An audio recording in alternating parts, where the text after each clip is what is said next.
Okay, welcome everyone. This is the April 17th Park and Recreation Committee meeting. I'd like to call the meeting to order, and we'll do a quick roll call. So if we have new members today, so maybe as we go around for the new members, if you could just not only give your name, but a very brief background of, interest in the committee, and go ahead. I'm Kyle Umel. I'm 18. I am a senior at Chanhassen High School. And I've worked with Chanhassen Parks and Rec in their Playground Discovery Camp and Lake Ann Camp programs, and I'm looking forward to working with you all. Great, nice to have you. Okay. Carrie Cope. Mary Larson. Larry Schultz.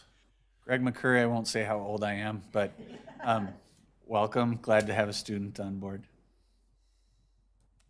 And I'm Amanda Cahill.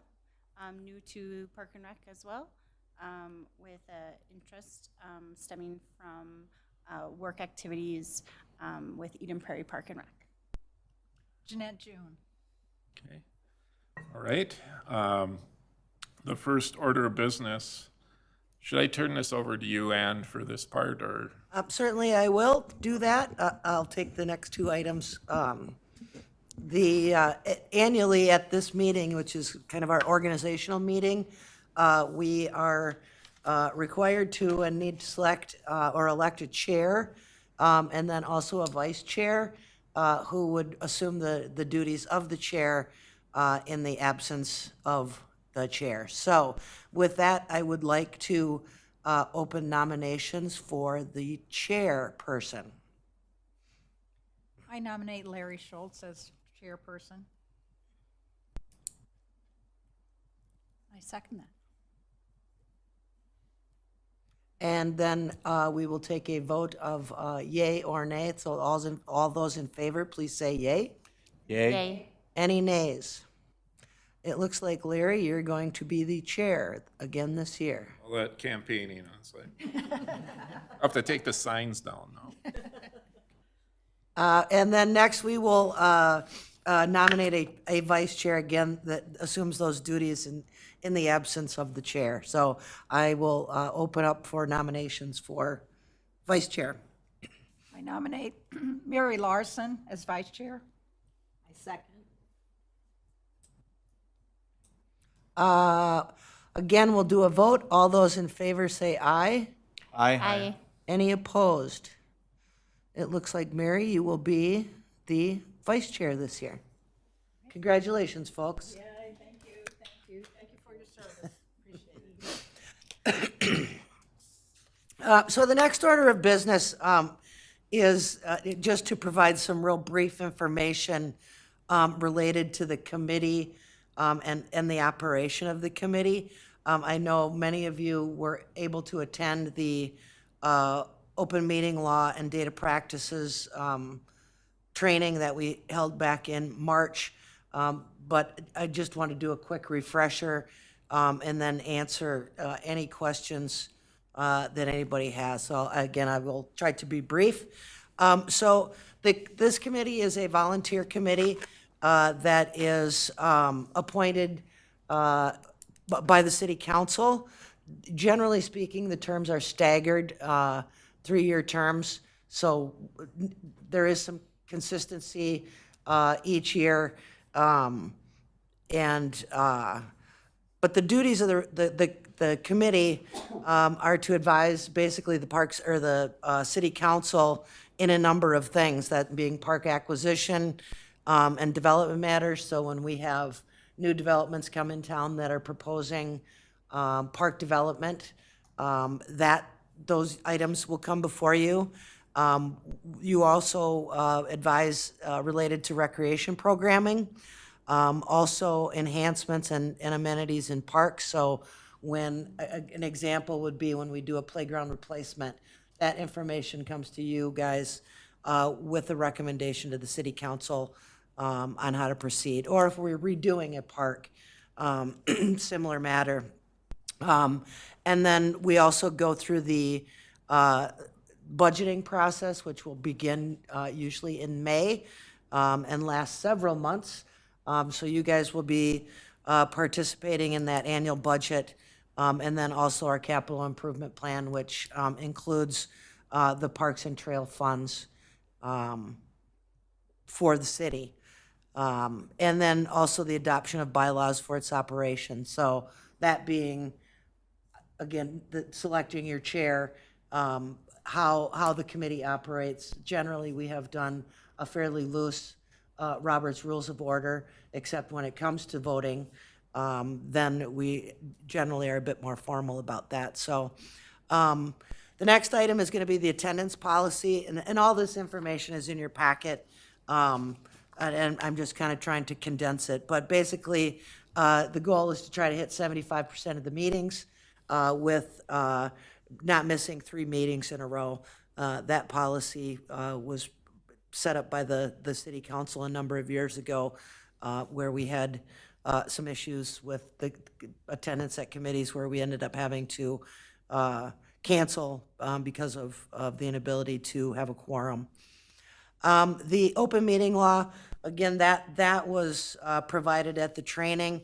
But again, just a reminder that all committee meetings, this one included, is open to the public.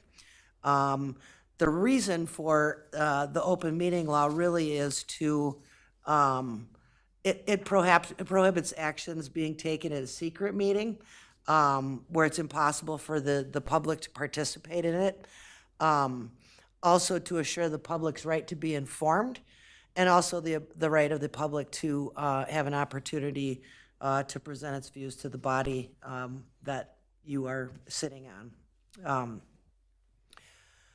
And I know that the attorney that provided this information at that meeting, it doesn't mean that if you guys are at an opening of a park, for example, and we're all there, usually we will post that type of situation where it does become a true meeting of the body.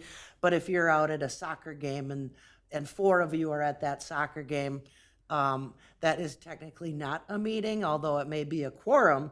Just make sure that you're not discussing and trying to make decisions on things that are related to city business would be my biggest takeaway from that. So any questions on any of those items to date? Okay, the next item is the Data Practices Act. So any city, basically what the Data Practices Act says, that any information that belongs or that is on your computer from the city, on a text message, written notes from a meeting or a phone call, that information is all public data as it relates to this committee. So I know that I have reminded people and will continue to remind people when I send out information, and I probably could do a much better job too of just sending it BBC to everyone instead of having everybody's email address on the 2-line. But just make sure you respond to me only and not responding to the whole group as a whole. That way, we're not making decisions via email, or you guys are either. So just, again, Data Practices Act, all information is public.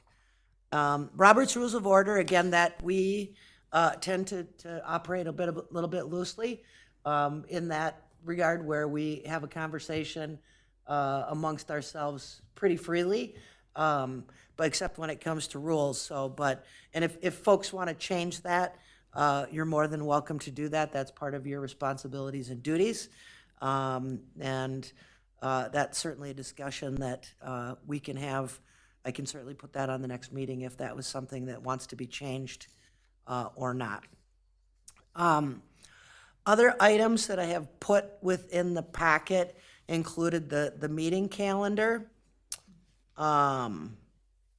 Also the establishment of the Park and Rec Committee, our 2023 work plan, and also the park rules that we now have in force within the city. So just kind of a quick rundown of all those things that I think are at least important for you guys to have an understanding of.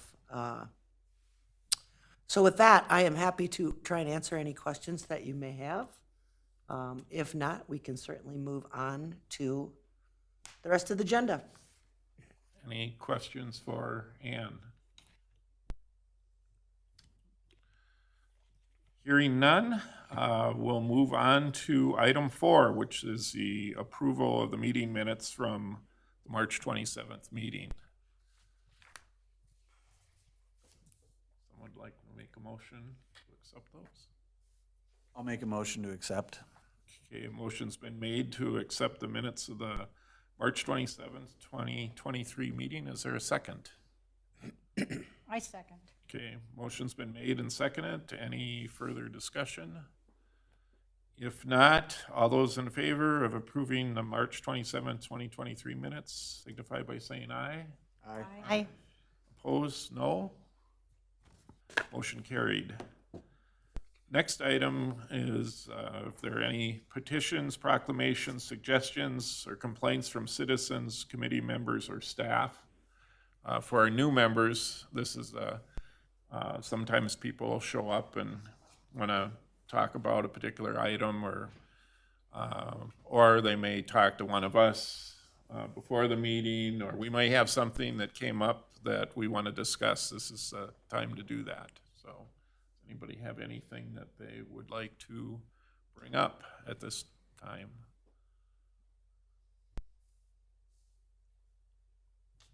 Okay. Next item is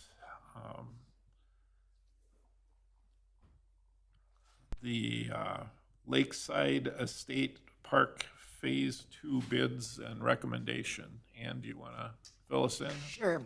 Yes, and you guys have seen this a number of times, the majority of you.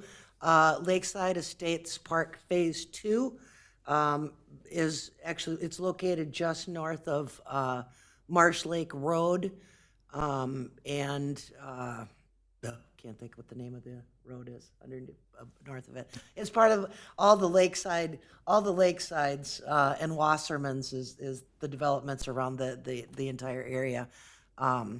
So the city acquired the first part of Lakeside Estates back in the mid-teens, and then acquired through the development process this Phase 2 with the hopes of joining them together at some point. So the existing park, it does not have a parking lot. The access is a walking area into the park.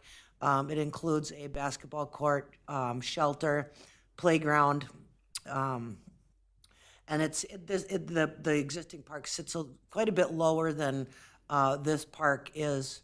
The Phase 2 park will be.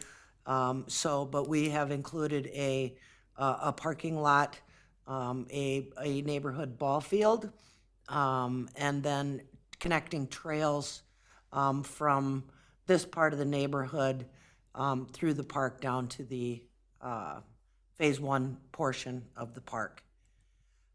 We went out for bids, and they were due back last week, actually 2 weeks ago. We received a total of 8 bids for the project, and Valley Paving had submitted the lowest bid for the project of $263,270. The engineer's estimate for the project was about we'll just say $252,500. So it is a little bit higher than the engineer's estimate, but not much. We did budget about $400,000 for this project, so we're well within the budget number for this park. So the process will be tonight, the committee making a recommendation. I would seek council approval next Monday. I think that might be the 24th instead of the 23rd. And again, engineer's estimate of $252,600, and the CIP having $400,000 for this project. So I will be looking tonight for a recommendation on approving the low bid, and I am happy to answer any questions that anybody might have about the project. Questions for Ann? I have one question. If the budget in the CIP was 400,000, did we change the scope of that, or why did that come in so much lower than? Yeah, good question. So we also, you put in our engineering services into that as well, so that was like, I want to say it was about 25. We also have a contingency of about 12, so, and on the last park project we did, I was very low, so I wanted to make sure that I was not this year. And based on prices that we'd been seeing over the past year, I had increased it, because we had about 350 in there, in our last CIP, and I just wanted to make sure we had enough to cover it. And if there were gonna be any changes, additions, such as additional amenities, I wanted to be able to make sure that we covered those costs too, so. And that 400,000, was that your guesstimate as well as on playground equipment? Or where does the playground equipment come in? The playground equipment already exists. Oh, okay. It's in phase one. Okay, got it. So this was really just for, whoopsie, we'll go back one more slide. For the whole, yeah, and they've got to grade the entire site. This is just the condensed version of the parking lot and, the ball field. Are we familiar with Viking Valley? or Valley? Yes. With their Yep. work? Okay. Yes. Just want to make sure that we aren't making an assumption that they're good and we haven't fully vetted them. So, okay. Yes, they're pretty well known. Okay. Other questions for Ann? Hearing none, would somebody like to make a motion? I'll move to recommend approval of the low bid from Valley Paving for $263,270 for Lakeside Estates Phase 2 construction. A motion's been made. Is there a second? Second. Okay, motion's been made and seconded to recommend approval of the low bid from Valley Paving for $263,270 for Lakeside Estates Phase 2 construction. Any further discussion? Hearing none, all those in favor of the proposed motion signify by saying aye. Aye. Aye. All those opposed say no. Motion carried. I will just make one other comment. I'm surprised nobody asked the question about why the variation in the variation in the bids. So, and some of you that have done this a number of years. So, a lot of times companies will throw a bid out, and in hopes of maybe nobody's going to bid on it, and they end up being the sole bidder, or so they just throw a number at it and aren't necessarily looking for the work. So you look at the couple top ones, they actually tried, I think. So anyway, I just wanted to, because I'm surprised nobody asked that question, because there is such a huge swing. Yeah. So, but that's usually why.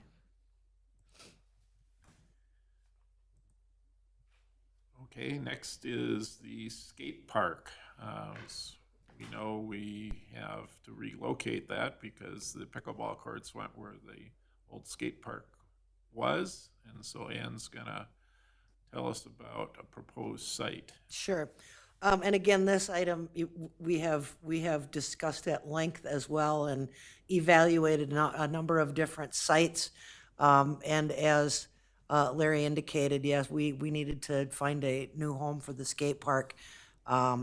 So based on a number of conversations and a recommendation from the committee, Lions Park, adjacent to the existing basketball court, was kind of the ideal spot that we selected. So the proposal would have a sidewalk or a trail actually coming in off of the sidewalk along County Road 43. And it would have a very similar build that we just did with the tennis courts and the basketball court, adding the sand layer and adding some more rock. So with our lovely soils here, we like to beef up that base underneath these bituminous projects. So with the project itself, it's a relatively inexpensive in comparison to some of our park projects. So we were only required to go out for quotes for this. So quotes were due back, I think last Thursday was the date on the quotes being due. We received 3. I had a couple other contractors say that they would not be able to bid on it because of their schedule, which I'm not surprised about. So it's a pretty small job. But Mueller and Sons was the low bid at $45,336. The budget for this is coming out of the Charitable Gambling Fund, which is run through by the Lions Club, and they provide charitable gambling proceeds to the city for projects like this. We had $40,000 in the budget for this, so we're a little short of about $5,400. So my recommendation is, since we were under for Lakeside Estates, that we just take that money from the park fund to cover the $5,000 overage that we had on this project. So I am certainly happy to answer any questions about this project. And if not, a recommendation to move forward with Mueller and Sons as the low quote for the construction of the skate park would be welcome. I have one question. Sure. Is going back to your aerial pad view, is that comparable size to what was outside the rec center previously? I guess I don't remember. I mean, I saw it when it was there. I just want to make sure we're not like downscaling it or. No, the actual pad at the rec center was a little bit bigger because we had some basketball courts, and we also painted some pickleball courts. So this pad itself fits the skate park equipment. Yes. And is it really, in this picture, the dimensions aren't equal? Is that accurate? It's hard to do on our program. I can't quite get it to. Okay, so it is a rectangle. It's supposed to be 85 by 65. Yeah. I just Yep. curious. Yes, And then- so we have our, through the county GIS, and it's, when you start drawing stuff, it's really difficult to get right on that number. So. Okay. And then can you provide a little bit of background on the partnership then that you have with the Lions when you indicated that this was being paid for by Lions funds Sure, and gifted to the city? sure. And unfortunately, I do not know the date, whenever the Lions were given a license for charitable gambling. So it's the sale of pull tabs at the couple local establishments here. And state law requires that the club provide a percentage of proceeds to go back to the city for them to use on projects like this. They traditionally have used those funds to make improvements in Lions Park.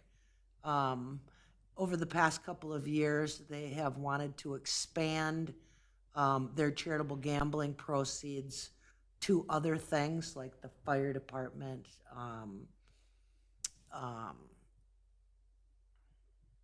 feeding homeless. So they're trying to do it a little more outside of just this park location.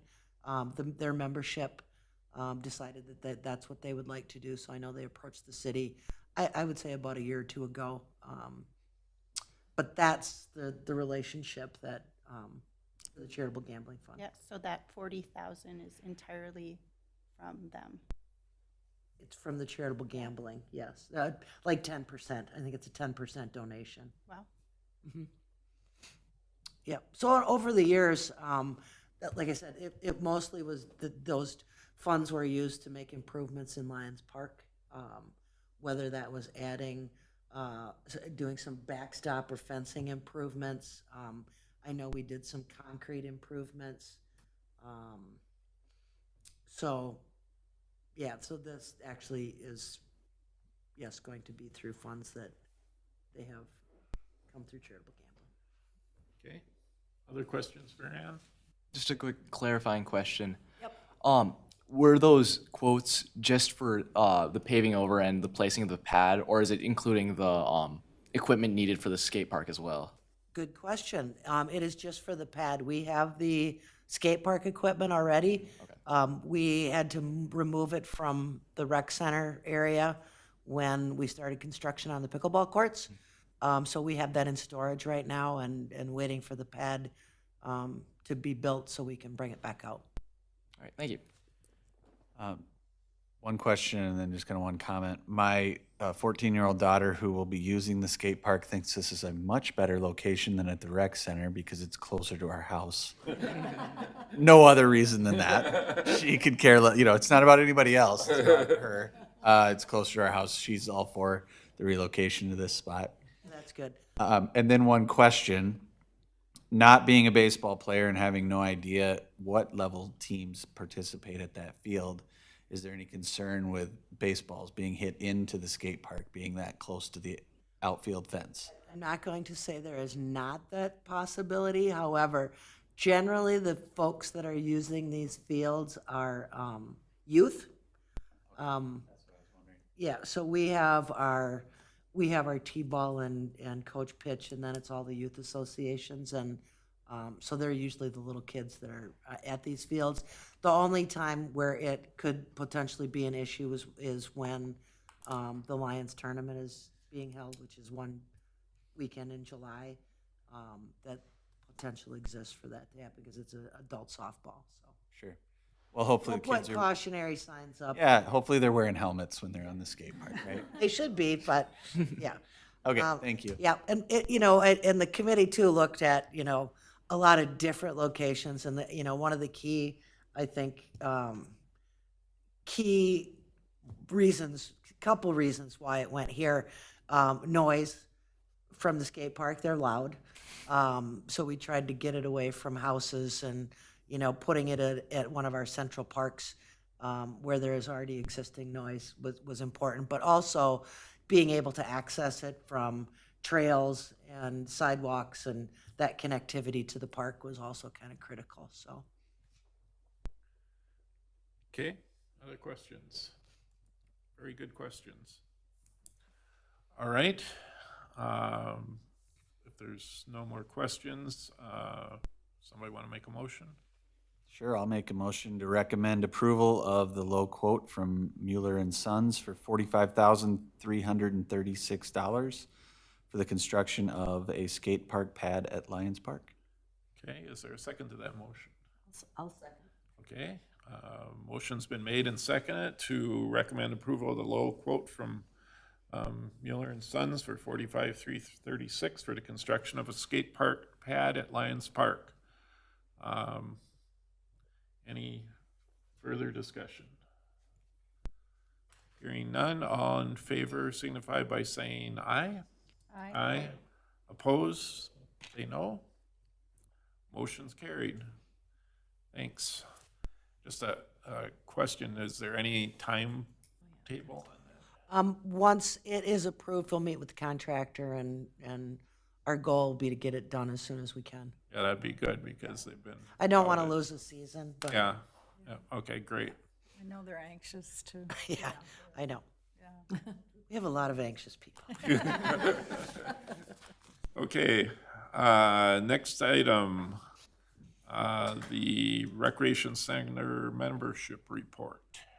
Sure, and again, this is just an informational item, kind of keeping you up on where we are at and what we're seeing for memberships and visitors, not only member visits, but also everybody coming in for basketball walking track. So I decided to keep February up just to kind of give you a better idea from month to month. So we basically from a year ago, I think it's up about 25%, both in memberships and check-ins.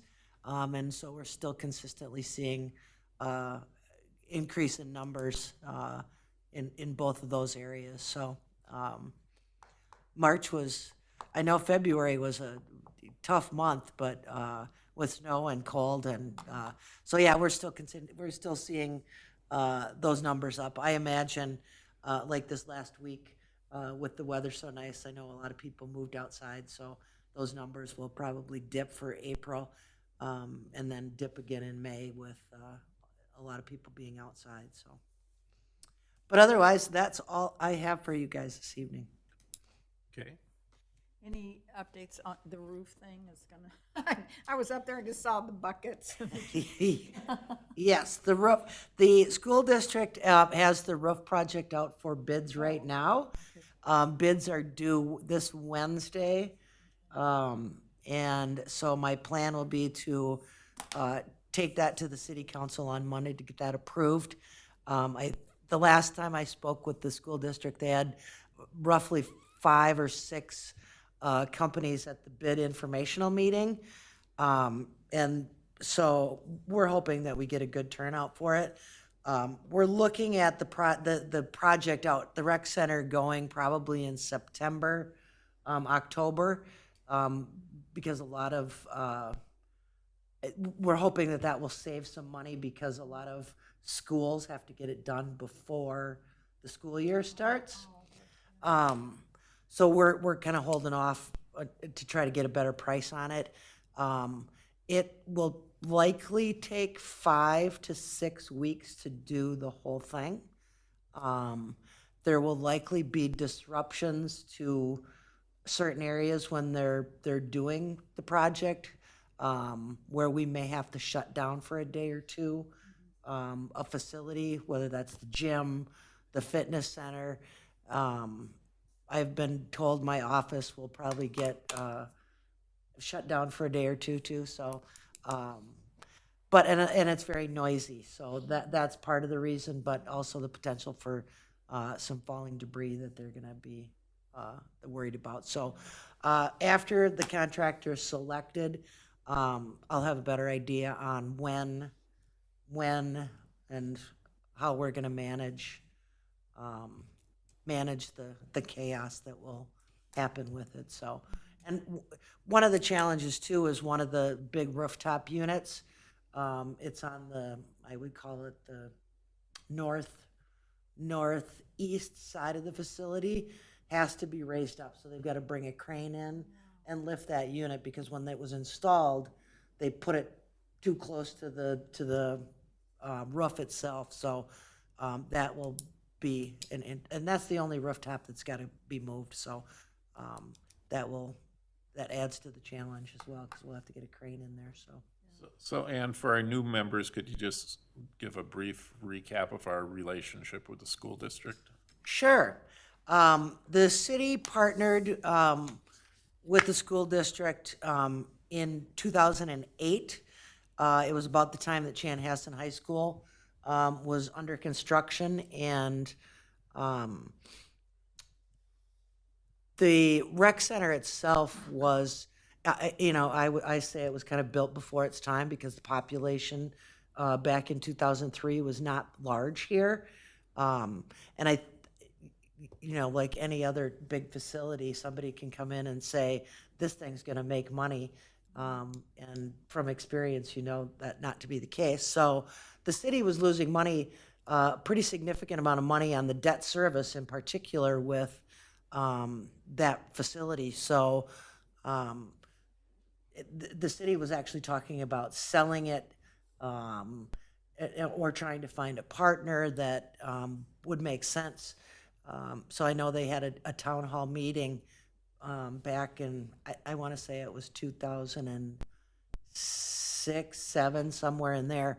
And the community kind of came together and said, we'd really like to keep this facility. So again, Chan was being built and they were going to be needing a hockey facility for the Chanhassen High School teams. So we entered into an agreement where they would manage the ice, build a second sheet of ice, and then the city would own and operate the rest of the facility. So that partnership was a 25-year agreement that will end in 2033. And there's a lot of information in the use agreement, the lease agreement. There were a lot of lawyers and a lot of time was spent on creating the partnership. And it talks about the splits of how, what the city pays and what the school pays and who does what. So, so far it has worked out pretty well with the partnership, and so we'll see. And I know that I won't be here in 33, but we'll see what happens. We'll see what happens then with that. So they have an option to opt out or re-up. So I'm sure that there will be negotiations starting earlier than 33 with it. But Okay, thanks for doing that. yep, Okay, anything else for the good of the cause? I do not have anything. Okay, if not, motion's in order to adjourn. I move to adjourn. Okay, second? Second. Okay, all those in favor signify by saying aye. Aye. Opposed, same sign. Thanks. And welcome Thank you again all. to Amanda and Greg and Kyle. Glad to have you join our group. Looking forward to our discussions and upcoming meetings, so.